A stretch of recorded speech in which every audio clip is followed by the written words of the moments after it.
Western world is built on the wisdom and traditions of the ancient Greeks. Yet much of what we know about them is based on legend and anecdotes. The Greeks are famous not only for their warriors, athletes and gods of mythology, but for their pantheon of philosophers. And while they didn't seek solutions for practical applications, they did tackle the big picture with a scientific approach. In asking such key questions as where do we come from and where does everything go, how do things work and why, the ancient Greeks were the first in history to look at the world around them with questioning eyes. Their search for a deeper understanding of the laws of nature proposed a world separate from that of the gods. This triggered a whole new era of rational thought, leading to the birth of science and technology. This is the legacy of what the ancient Greeks knew.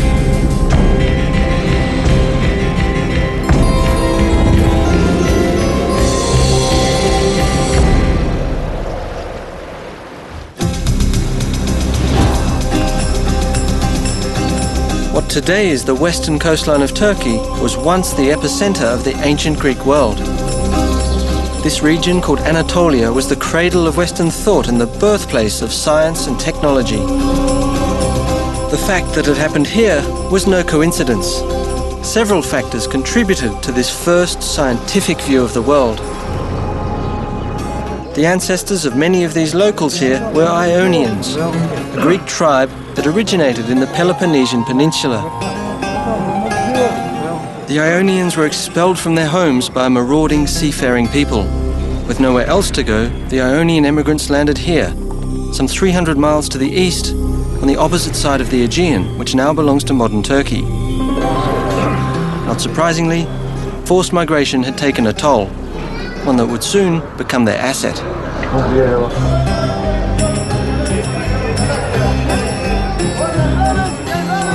Kaç lira? Kaç lira? 4 lira. 3? 4 lira. Okay. One? Adrift in a strange land, the Ionians had to abandon their beliefs and their ancestors. Over time, this generated a rather pragmatic, rational approach to life, because they could never be sure they wouldn't be driven out again. Having lost everything after fleeing their homeland, the Ionians focused on the future and welcomed new ideas, especially when they were good for business.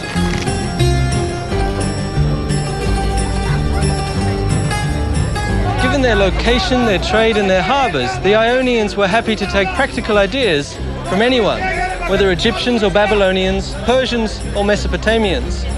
When their neighbours, the Lydians, invented coinage, the Ionians were the first to use it. And when the Phoenicians invented their alphabet, history took a new turn. Now they could record their own spoken language. So far, knowledge had been transferred orally from one generation to the next and from master to apprentice. But with the newly invented Phoenician alphabet, which the Ionians quickly adopted, they had acquired a tool for consistent record keeping and data collection.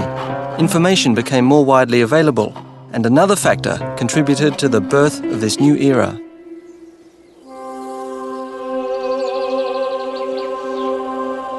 Up until that time, the world was believed to be ruled by gods, who expressed their anger through natural phenomena, filling the ancients with fear.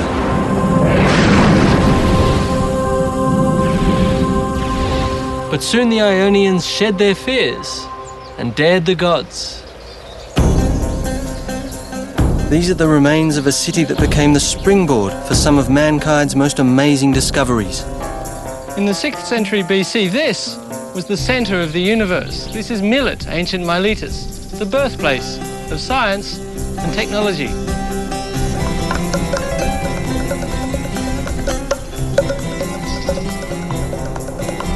Perched on a hill, the horizon beckons. No longer tied down by their past and drawn to the practical, the Ionians must have heeded the call. I'd heard about one wealthy Miletan who travelled across the Mediterranean and made his hometown world famous. His name was Thales, and on his voyages he gathered not only riches, but information. As far as we know, Thales was the first person to discover the laws of nature, which made him the first scientist and the founder of the natural sciences. His revolutionary observations and insights proved there was order in the world, not mere chaos created by a whim of the gods. During his travels, most notably to Egypt, Thales combined his own observations with those of others. His insights led him to believe that man was not at the mercy of gods, but that instead nature operated like a mechanism, a machine that followed its own inherent laws. Laws make things predictable, and so Thales was eager to understand them. Experts believe that he collected data on the cycles of the stars, the moon, and the sun from the ancient Egyptians and Babylonians. Thales discovered a pattern, and when he applied it to forecast a natural phenomenon, He became the first person in recorded history to predict an eclipse, which must have truly shocked the ancient world. Did this not prove that nature had laws that were not governed by the gods? Thales dared the gods and thereby demystified the world. He cast aside tradition by asking the critical question why in an effort to find underlying laws. This became the foundation of science. But Thales also proved that theoretical knowledge had practical value. Then, as now, olives and olive oil were major export products in Ionia. Thales baffled his contemporaries when he predicted a particularly rich harvest, long before anyone else had a clue. To do that was as presumptuous as predicting the moods of the gods. And to show that he was serious, Thales bought all the olive presses in the area, way ahead of harvest time. We don't know how he did this, but his prediction came true. Now, all the farmers had to come to Thales to get their olives pressed and receive their first lesson in the value of science.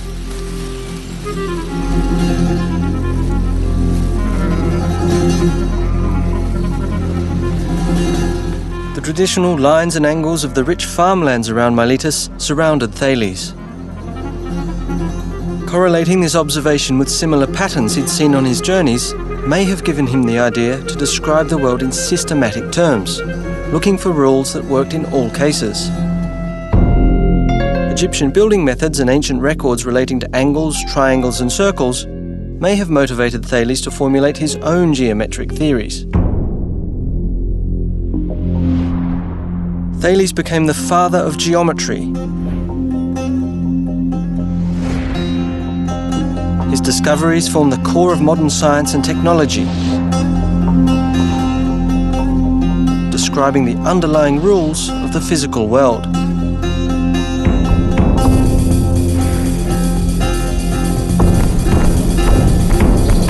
My next stop was Priene, a city just a few miles outside Miletus, where the Greeks took geometry literally to a whole new level.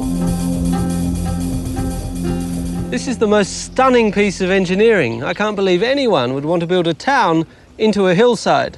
We wouldn't do it today, but for the Ionians, who had no cranes or machinery to cut away the rock, it seems the perfect example of how they used geometry to impose order on their world.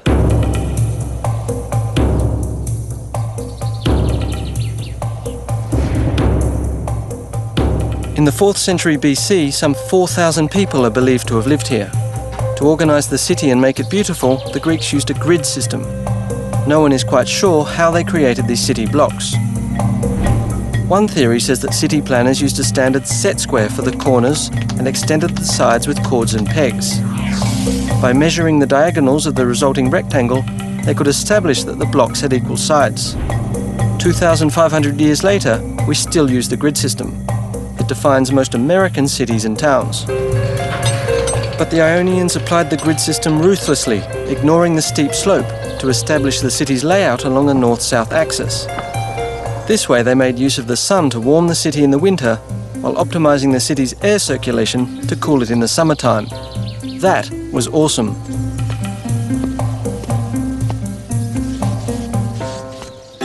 Wandering through these ancient ruins, these broken columns, I marveled at their perfection. In their search for the underlying rules of nature, the ancient Greeks discovered cosmos. Cosmos is a Greek word and a synonym for both order and beauty. What is awesome to us was cosmos to the Greeks. Much of this ancient world has been destroyed. What remains is a testament to the fundamental truths that were first formulated by Thales.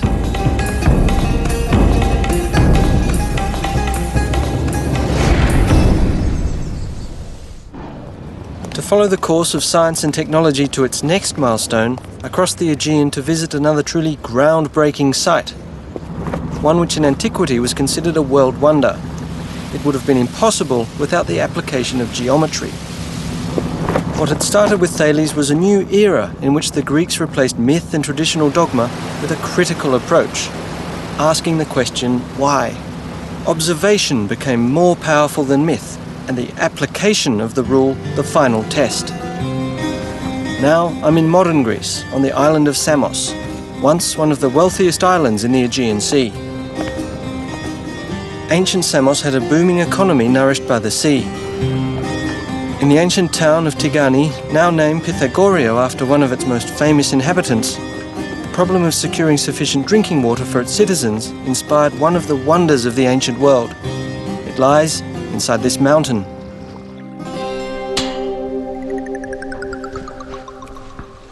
Believe it or not, they used geometry to build this tunnel. I'm in the Eupolinus tunnel, named after the ingenious engineer who designed it. Around 522 BC, the ancients dug their way right through Mount Castro.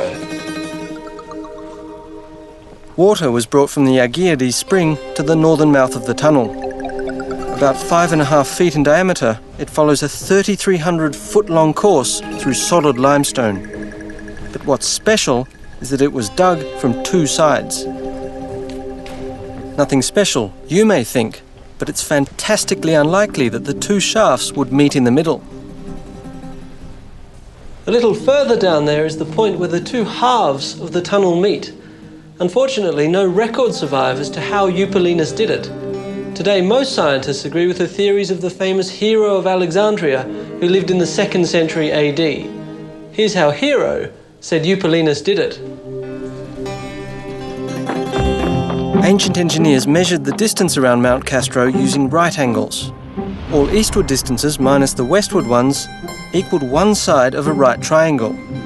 The sum of all north-south distances equaled the length of the second side, and the line connecting the two sides equals the proposed course of the tunnel. By sighting along smaller right triangles aligned at each entrance, Hero believed they used markers to maintain the tunnel's course. Unfortunately, the midsection of the tunnel where the two shafts meet was closed for fear of a cave-in, but I was told the precision of their measurements was astounding. It deviates by only about 3 feet vertically and 20 feet horizontally.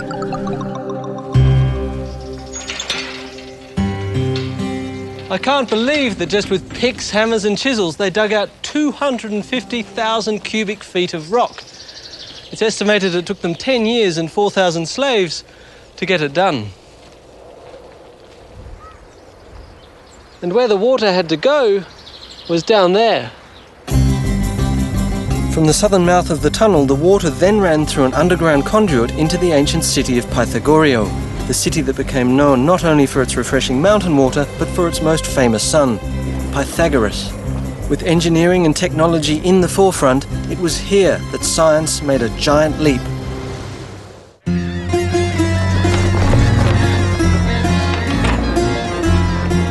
Looking for the roots of science, I found myself in Pythagorio, on the Greek island of Samos. The city's namesake, Pythagoras, is familiar to everyone who's ever opened a math book, because he was a famous mathematician. As a young man, he's said to have met Thales, and like Thales, Pythagoras was an avid observer. But Pythagoras was also a musician. He played the lute, a traditional Greek instrument. Music was and is an integral part of Greek culture. Observation combined with music and math led him to an important insight. Experimenting with a single string, Pythagoras recognized an astonishing relationship. Some people credit Pythagoras as one of the most important men who ever lived. It all started with his famous monochord experiment when he opened our eyes to an astonishing phenomenon. He discovered that the sound of a plucked string correlates to its length, here's the critical bit, in a ratio that can be expressed in numbers. Pythagoras' theory was that there was a correspondence between musical intervals and the length of a string. He connected musical consonances to simple ratios. These ratios represent the different tones in music.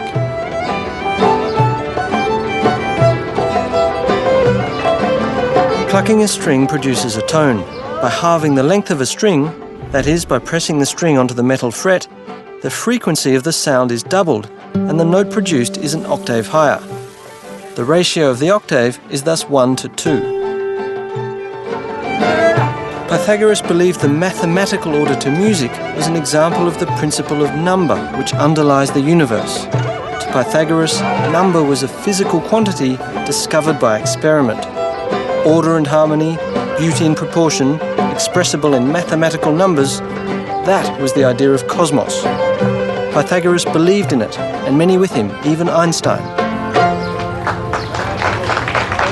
The experiment with the monochord nurtured the belief among the ancient scientists that there was an underlying rule to everything. Pythagoras' thought of harmony extended beyond the cosmos. Beauty was everywhere, and he sought harmony in the underlying principles of everyday life. In his schools across Greece, Pythagoras taught seminars on harmony from within, following the theory of a healthy mind inside a healthy body. Inspired by Pythagoras, I was intrigued with the beginnings of Western medicine as a science, another area where the ancient Greeks led the way. This meant a visit to the Peloponnese, the original home of the Ionians, today an hour's flight from Samos. Asclepius, the ancient god of healing, was the focal point of a cult that swept over Greece in the 5th century BC. Most every town had an Asclepiad sanctuary dedicated to the health of its citizens. The renowned healing centre I'd come to investigate at Epidauros was the largest. It was famous for its cures. Whether you were lame, blind or suffering from kidney stones, this was the place where you'd go. Evidence indicates that sacrifices, prayers, rest, diet, clean water and fresh air were the main prescriptions. Sounds pretty good to me. Asclepian sanctuaries became the forerunners of our modern health spas.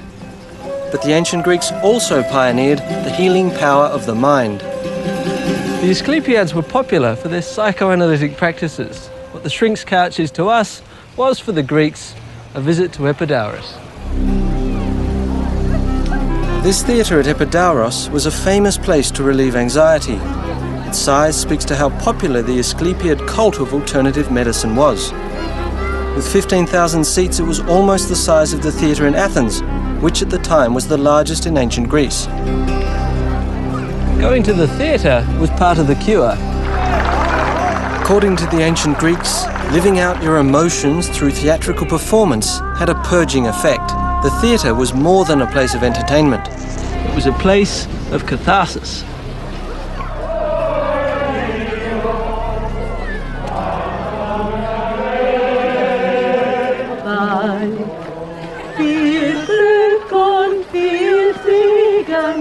Today, however, coming to Epidauros means sharing one of the acoustic wonders of the ancient world.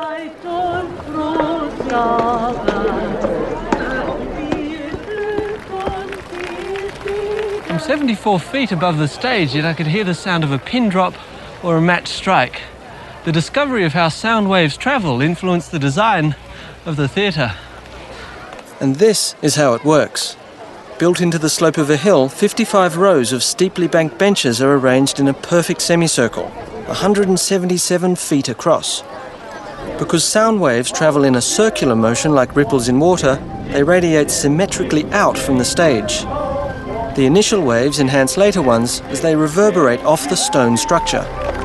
This exceptional capacity for sound reinforcement accounts for the theatre's superior acoustics. Whether exploring the human psyche or building a theatre, the ancient Greeks sought to turn the abstractions of nature into rules that could guide their lives. Diet was a major concern, at least among the upper classes. This was Hippocrates' health formula: Fat people, or those looking to reduce, should do hard work on an empty stomach and then eat rich food while still out of breath from the exertion. One should eat only one meal a day, shouldn't bathe, and sleep on a hard couch. And the most startling recommendation was to walk in the nude as much as possible. All those who wish to gain weight should do the opposite. It's what the ancients knew. What can I tell you? Athens echoes with the achievements of its ancient founders like no other city in Greece. Here, the ancient Athenians built their most sacred temples, lending form to their gods, creating homes for them in stone with an astonishing sense for beauty. While we might appreciate their outward beauty, the ancient Greeks understood that beauty had an underlying formula. They knew the secret to beauty was proportion, which later generations called the golden section. Simply put, a straight line is divided into two unequal segments so that the ratio of the whole line is to the larger segment as this segment is to the smaller. This subdivision is called the golden section. The same ratio can be used to create a rectangle as well as a natural spiral when a portion of a circle is inscribed in each section of the golden rectangle. For many, the golden spiral reflects a pattern in nature. The Greeks' insights into ratios led to one of the greatest architectural achievements in the ancient world. The Parthenon was legendary even in antiquity.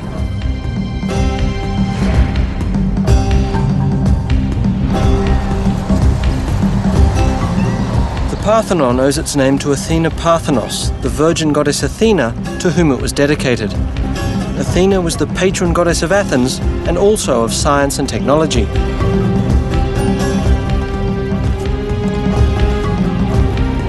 The ancient builders used neither mortar nor cement. These gigantic columns support massive lintels held in place by innovative metal clamps. Arguably, the golden ratio makes its aesthetics so compelling that the Parthenon is a template even for modern architectural design. Although the temple is considered an icon of perfection, I'd heard that the architects and builders had tweaked their design to ensure the impression of perfection just to play it safe. From observation, the ancients knew that a column of the same width, top to bottom, appeared narrower towards the top. To make their columns appear perfectly straight, they tapered them. Using tricks like these, they made sure the temple appeared absolutely perfect. Only an expert could detect the illusion. Professor Tassos Tonoulis, chief restoration architect, agreed to let me in on some of their design secrets, such as stairs that were intentionally made thicker in the middle. They were afraid that if they had a straight line for the stilobate, it would seem sunk in the middle with all the weight at the top. That's an optical illusion you're talking about. Optical illusion, yes. Also, it seemed that they thought of each architectural part of the building to respond like a living creature. So, with all the weight of the superstructure, the column has this bulging in order to express the pressure from above. I see. In other cases, let's say, although all the superstructure, the entablature as we call it, is leaning inwards following the same diminution to the top, which gives more stability to the volume of the building. Each face of the bands, which are the ornaments of the architectural members, are leaning outwards so that the design which was painted on it could be seen better from below. Ah. Is each column the same as its neighbor? No, according to the design of the temples or these Doric buildings, the corner columns are wider, thicker than the inner ones, so that they look stronger because they are at the corners. So what you're saying is really it's not just one optical illusion, it's a whole series of optical illusions. Yes, corrections or optical illusions are everywhere, from the very bottom to the very top of the building. All the temple is curved. I mean, there is no straight line on this temple.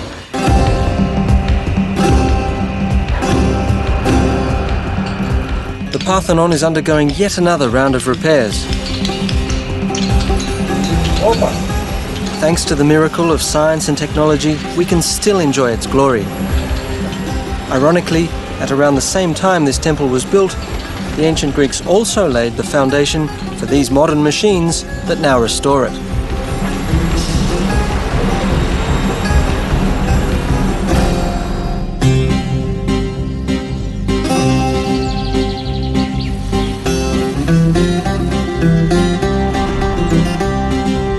The Parthenon is one of the most magnificent structures left to us from ancient times. As I watched the restoration work at the Great Temple, it struck me how much the ancient Greeks contributed to our world.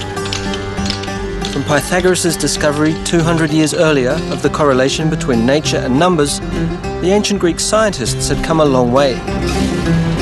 Their insights led to Archimedes' discoveries of the principles of mechanics.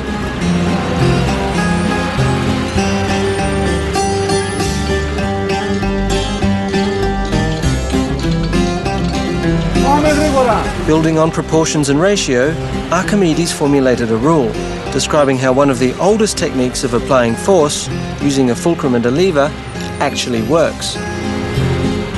Archimedes calculated that to move a 1,000-pound boulder, it would take only 55 pounds to do the job.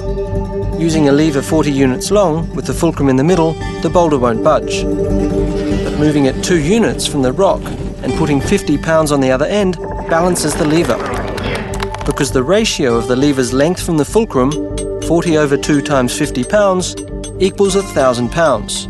Add 5 pounds, and Archimedes could put his boulder just where he wanted it. What Archimedes' law says is, in essence, the longer the lever, the easier the job.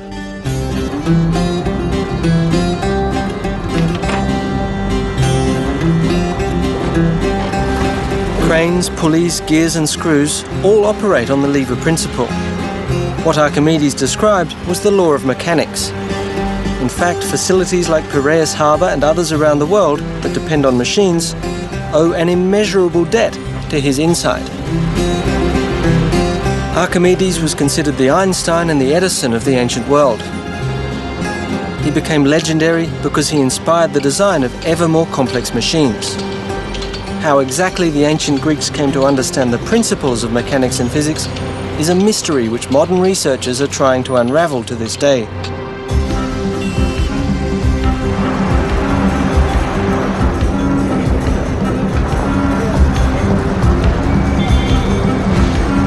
In Athens, I visited the Second International Conference on Ancient Greek Technology at the War Museum, where scientists and researchers from around the world were exchanging their latest findings.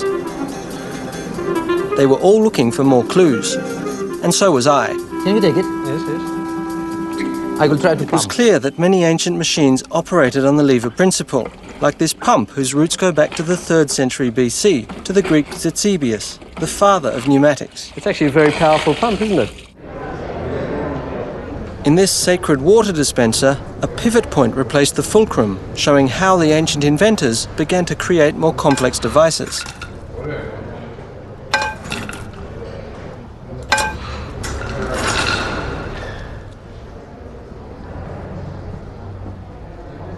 Meanwhile, Archimedes applied his mechanical principles to a practical purpose. This device is an Archimedes screw. It's a simple but ingenious machine. All it is an inclined plane, here in the form of a plastic tube. As the screw is turned, the plane, the tube, carries water to the top. There it comes.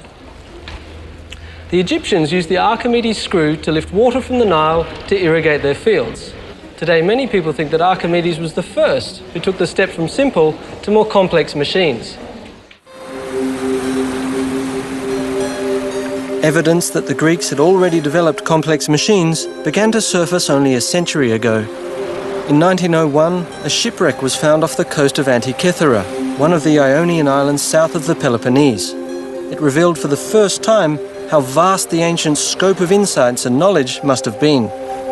The sculptures found in the wreck were dated back to the 1st century BC. They reflected an unparalleled level of craftsmanship and artistry.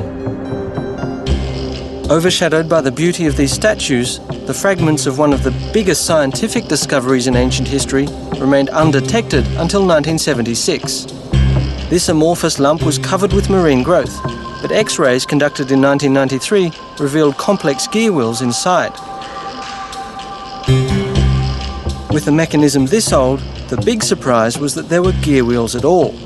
They weren't supposed to have been invented until some 1,500 years later. So this insignificant-looking piece turned out to be one of the greatest technological finds ever. Corroded and crumbling after being submerged in seawater for 2,000 years, its dials, gear wheels and plates have presented scientists with tantalising questions. One of these scientists is Michael Wright, a British researcher who had built a replica which he introduced at this conference. This is an extraordinarily complicated machine, but what does it do? Well, according to me, it's a planetarium. Remember, this is a time when people thought of the Earth as the centre of the universe. It shows the places of the Sun, the Moon, and the 5 planets that they knew about in the sky.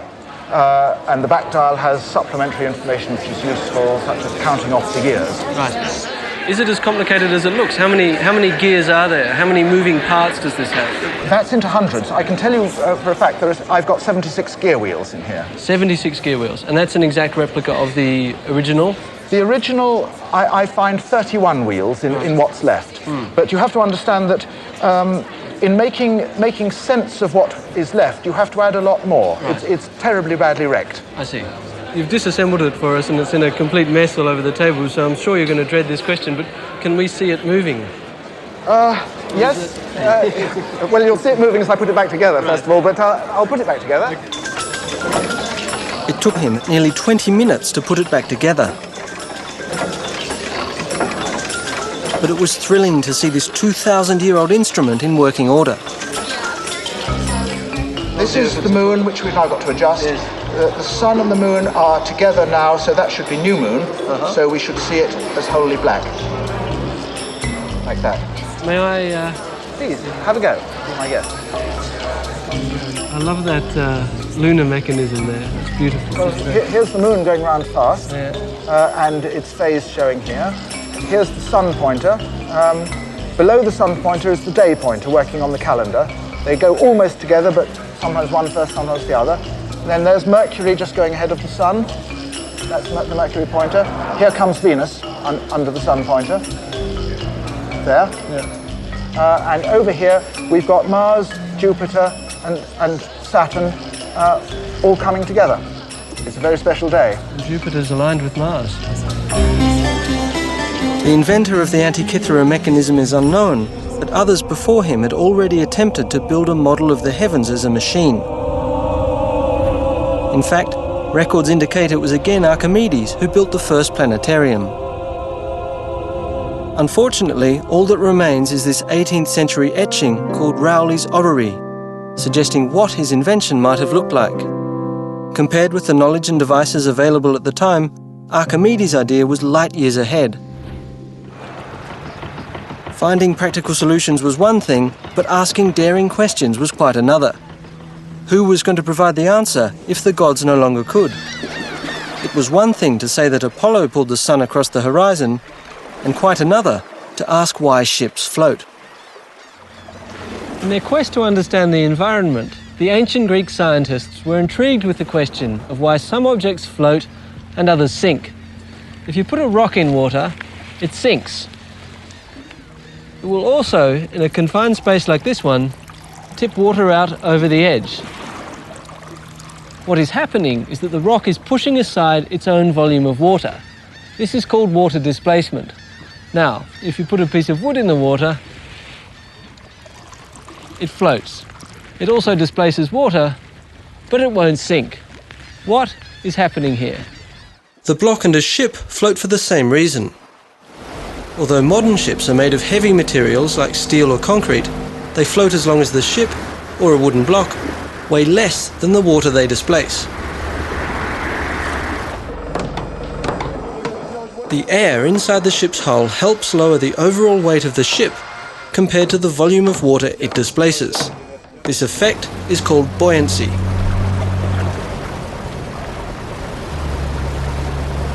When Archimedes understood the principle of water displacement, he is said to have run through the streets shouting, "Eureka!" meaning, I found it. But his legacy was far greater. While Archimedes gave us the fundamental principles from which modern technology is derived, another Greek invention was recently resurrected and tested after being lost for 1,000 years at sea. It was a trireme, a warship, renowned for its speed and lethal impact.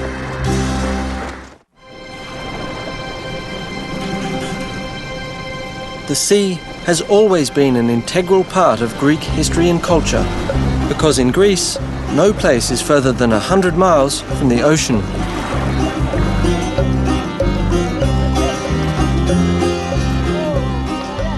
Much of the country's wealth is attributed to the ancients' ability to master the seas, be it for the purpose of trade and commerce or for warfare.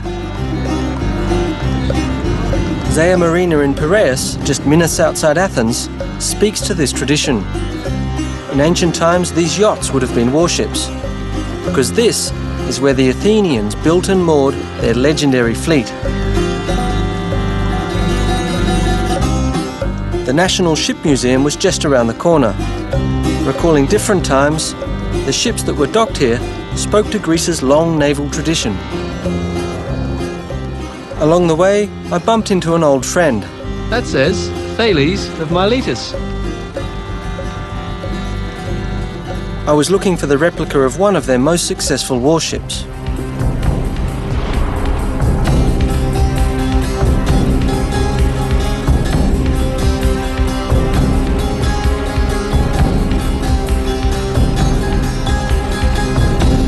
Kept at the Ship Museum among some of the famous vessels of modern Greece is the ship behind me, the Olympias.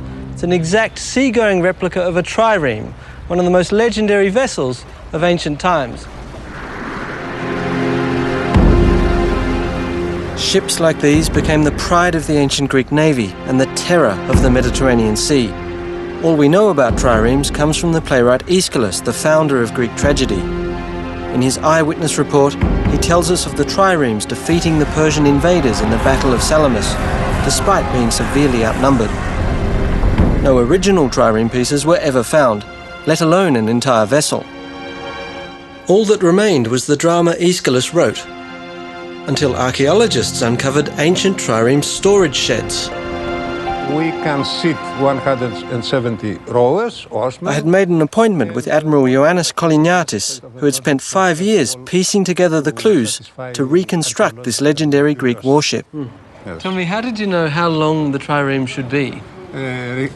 Let's start from the length. Regarding the length, we know the length of the ancient sheds where the trees were kept, and their length could not be longer than what is the length of the shed, which is approximately of the order of 110 feet. Right. The sheds also told them that the ships must have been about 14 feet wide. And the geography of Greece added another clue. Given that triremes landed on beaches, their draft couldn't have been more than 3 to 4 feet. But also practical experience gained during the reconstruction process, together with ancient records, helped shape the picture of what the legendary warship must have looked like. What sort of wood did you use to make the boat? The hull is made of pine wood, and in some selected places, oak, from the forests of Attica, which were full of pine trees at that period. Right. Pine wood and a shallow keel made the trireme particularly fast and agile, allowing the ancients to skim across the water, almost like a hydrofoil.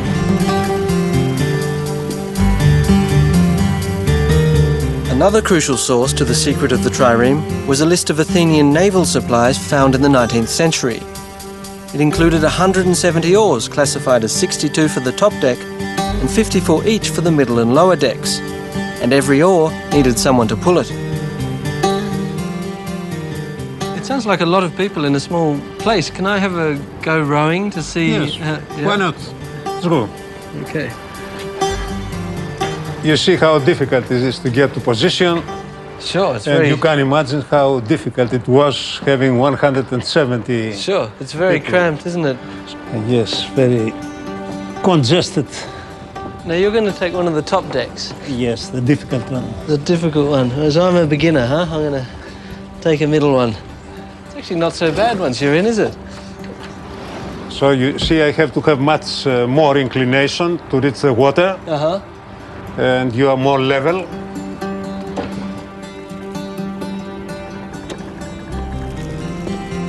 And I am much more to the limit. The way it presumably worked was like this. The trireme had 3 banks of rowers, hence the name. Each rower hit the water with his oar at a different angle. A galley master would have maintained the rhythm of the oars to keep everyone rowing in unison. And on his signal, the trireme could accelerate like a high-powered dragster.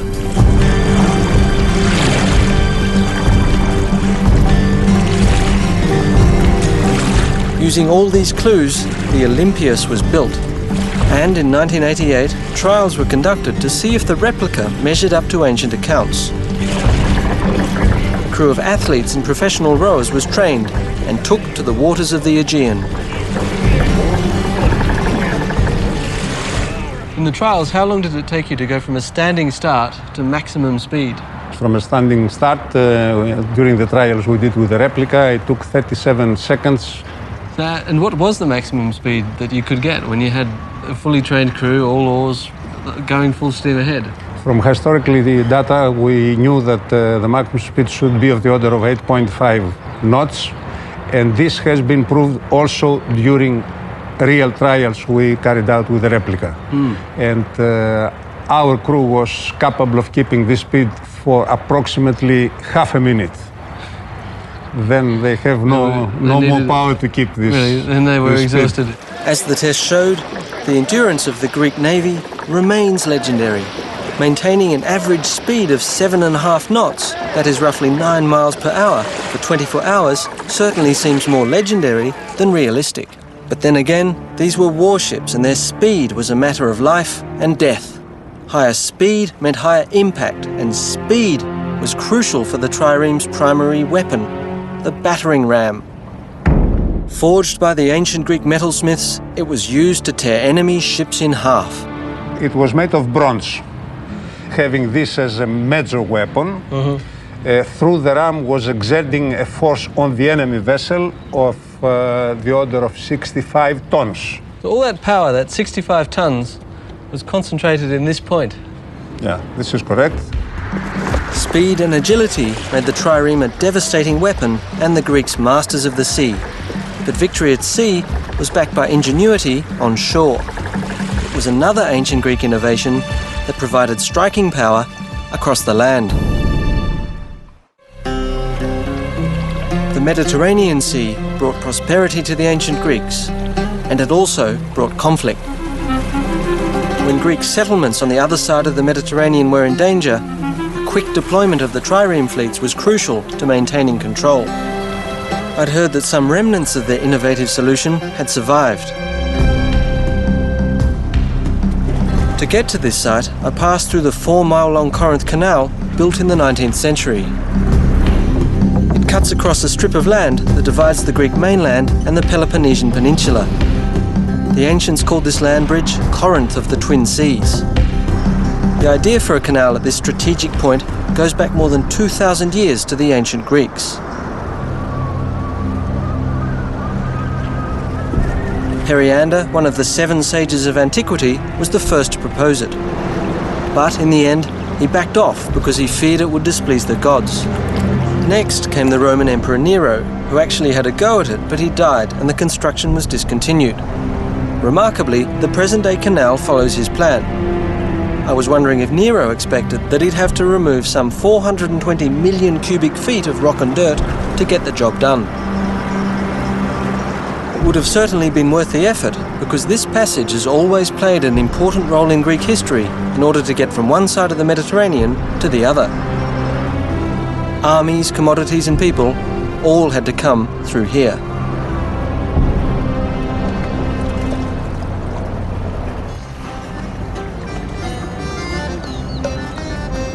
But it was way back in the 6th century BC when the tyrant of Corinth, Periander, built the Diolkos instead of a canal. Little remains, but ancient records describe it as a pair of tracks embedded in a paved road that ran parallel to the modern canal. If you'd been here 2,500 years ago, you might have seen 170 oarsmen, each carrying his oar, marching across the isthmus. Meanwhile, their trireme had been hauled up onto the land and was being dragged along this track. The Diolkos served as a shortcut, 4 miles on land instead of the 250 miles sailing their fleets around the peninsula became a crucial advantage in the ancients' coastal defence. Along the 2 stretches of the Diolkos that remain, I examine the deep grooves. Often called the world's first railroad, it is unclear exactly how the tracks were used. But whatever the method was, it must have worked well because the Diolkos was in operation for an astonishing 1,300 years, carrying merchant vessels and warships for the greater glory of Greece. For almost as long, another ancient invention helped bridge a giant gap, and while it wasn't a geographic triumph, it catered to the ancients' spiritual needs. It was believed to be the meeting point of 2 sacred eagles that marked the centre of the world. High on a cliff near Mount Parnassus, the home of the Muses, lies Delphi. Its name derived from the word Delphos, meaning womb or belly. Within the ruins of Delphi's vast temple complex, I found a replica of the omphalos, the stone that symbolized the navel of the world. But something far more ominous had drawn me here, like thousands of visitors for the past millennia. From around 750 BC, Delphi was world famous for its oracle, a place deep in the temple of Apollo where worshippers could ask the god about their future. Questions were answered by the priests, who interpreted the responses of a female vessel through whom Apollo spoke. Surprisingly, modern research has revealed just how much the Delphic prediction relied on a scientific method. It's a little-known fact that the priests of Delphi relied on hard data and concrete knowledge. Fragments of information about foreign customs, politics, even the weather were systematized in a sort of interdisciplinary think tank of about 90 priests. They were the best-informed people of ancient times, and given enough time, they could come up with an educated guess on just about anything. The answers were ambiguous, yet plausible, and a dash of specifics infused here and there made them downright awe-inspiring. Warriors and kings like Alexander the Great came here for a sign, a hint from the gods about the destiny of their nation. Today, we know they were in good hands. The priests of Delphi were in contact with informants and other priests throughout the ancient world. They even instituted what we today would call the first central intelligence database. They may even have used statistics and calculations. Methods similar to those first applied at Delphi are still in use today. Relying on information instead of the gods, the Delphic priests laid the foundation for systematic data collection. In fact, Delphic oracle forecasting methodology is recognized across the business world today. It's always a bit humbling to realize just how much the ancients knew. It's tempting to look into the future for answers to some of the most persistent questions of science and technology, when in fact there are clues in the past. The ancient Greeks found underlying relationships in ratios and numbers that, for all we know, may still hold the key to the harmony of the universe. They uncovered the fundamental principles of mechanics that govern our world and established the basics of modern technology. They were the first to ask the crucial question why and to demand a rational scientific answer. In many cases, the answers they provided continue to be the best we have. In ancient Greece, 2,500 years ago, a revolution of the mind made the earth tremble. In so doing, the ancient Greeks opened our eyes not only to the underlying rules of nature, but to the world and the universe beyond.